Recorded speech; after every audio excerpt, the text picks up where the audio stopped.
लेव्य व्यवस्था अध्याय 22। चढ़ावे की पवित्रता।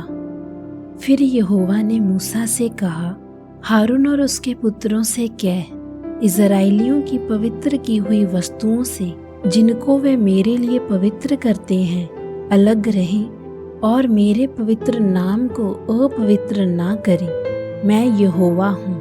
और उनसे कह, तुम्हारी पीढ़ी पीढ़ी में तुम्हारे सारे वंश में से जो कोई अपनी अशुद्धता की दशा में उन पवित्र की हुई वस्तुओं के पास जाए जिन्हें इज़राइली यहोवा के लिए पवित्र करते हैं, वह प्राणी मेरे सामने से नाश किया जाएगा। मैं यहोवा हूँ। हारून के वंश में से कोई क्यों ना हो जो कोढ़ी हो या उसके परमेह हो, वह मनुष्य जब तक शुद्ध ना हो जाए तब तक पवित्र की हुई वस्तुओं में से कुछ ना खाए। और जो लोथ के कारण अशुद्ध हुआ हो या जिसका वीर्य स्खलित हुआ हो, ऐसे मनुष्य को जो कोई छुए और जो कोई किसी ऐसे रेंगने हारे जंतु को छुए जिससे लोग अशुद्ध हो जाते हैं, या किसी ऐसे मनुष्य को छुए जिसमें किसी प्रकार की अशुद्धता हो जो उसको भी लग सकती है, तो वह प्राणी जो इनमें से किसी को छुए सांझ तक अशुद्ध ठहरा रहे, और जब तक जल से स्नान ना कर ले तब तक पवित्र वस्तुओं में से कुछ न खाए। तब सूर्य अस्त होने पर वह शुद्ध ठहरेगा और तब वह पवित्र वस्तुओं में से खा सकेगा, क्योंकि उसका भोजन वही है। जो जानवर आप से मरा हो या पशु से फाड़ा गया हो, उसे खाकर वह अपने आप को अशुद्ध न करे। मैं यहोवा हूँ। इसलिए याचक लोग मेरी सौंपी हुई वस्तुओं की रक्षा करें। ऐसा ना हो कि वे उनको अपवित्र करके पाप का भार उठाएं और इसके कारण मर भी जाएं। मैं उनका पवित्र करने वाला यहोवा हूँ। पराये कुल का जन किसी पवित्र वस्तु को ना खाने पाए, चाहे वह याचक का पाहुन हो या मजदूर हो, तो भी वह कोई पवित्र वस्तु ना खाए। यदि याचक किसी प्राणी को रुपया देकर मोल ले तो वह प्राणी उसमें से खा सकता है, और जो याचक के घर में उत्पन्न हुए हों वे भी उसके भोजन में से खाएं। यदि याचक की पुत्री पराये कुल के किसी पुरुष से ब्याही गई हो तो वह भेंट की हुई पवित्र वस्तुओं में से ना खाए। यदि याचक की पुत्री विधवा या त्यागी हुई हो और उसकी संतान ना हो और वे अपनी बाल्य व्यवस्था की रीति के अनुसार अपने पिता के घर में रहती हो, तो वह अपने पिता के भोजन में से खाए, परंतु पराये कुल का कोई भी उसमें से खाने ना पाए।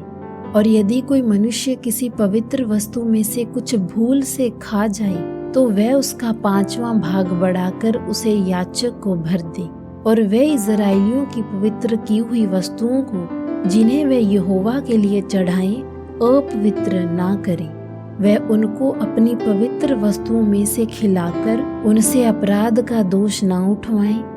मैं उनका पवित्र करने वाला यहोवा हूँ। फिर यहोवा ने मूसा से कहा, हारून और उसके पुत्रों से और इज़राइलियों से समझाकर कह, इज़राइल के घराने या इज़राइलियों में रहने वाले परदेशियों में से कोई क्यों ना हो जो मन्नत या स्वेच्छा बलि करने के लिए यहोवा को कोई होम बलि चढ़ाए, तो अपने निमित्त ग्रहण योग्य ठहरने के लिए बैलों या भेड़ों या बकरियों में से निर्दोष नर चढ़ाया जाए। जिसमें कोई भी दोष हो उसे ना चढ़ाना, क्योंकि वह तुम्हारे निमित्त ग्रहण योग्य नहीं ठहरेगा। और जो कोई बैलों या भेड़ बकरियों में से विशेष वस्तु संकल्प करने के लिए या स्वेच्छा बलि के लिए यहोवा को मेल बलि चढ़ाए, तो ग्रहण होने के लिए अवश्य है कि वह निर्दोष हो, उसमें कोई भी दोष ना हो। जो अंधा या अंग का टूटा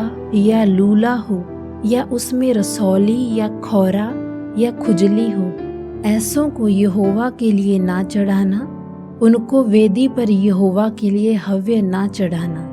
जिस किसी बैल या भेड़ या बकरे का कोई अंग अधिक या कम हो, उसको स्वेच्छा बलि के लिए चढ़ा सकते हो, परंतु मन्नत पूरी करने के लिए वह ग्रहण ना होगा। जिसके अंड दबे या कुचले या टूटे या कट गए हों, उसको यहोवा के लिए ना चढ़ाना।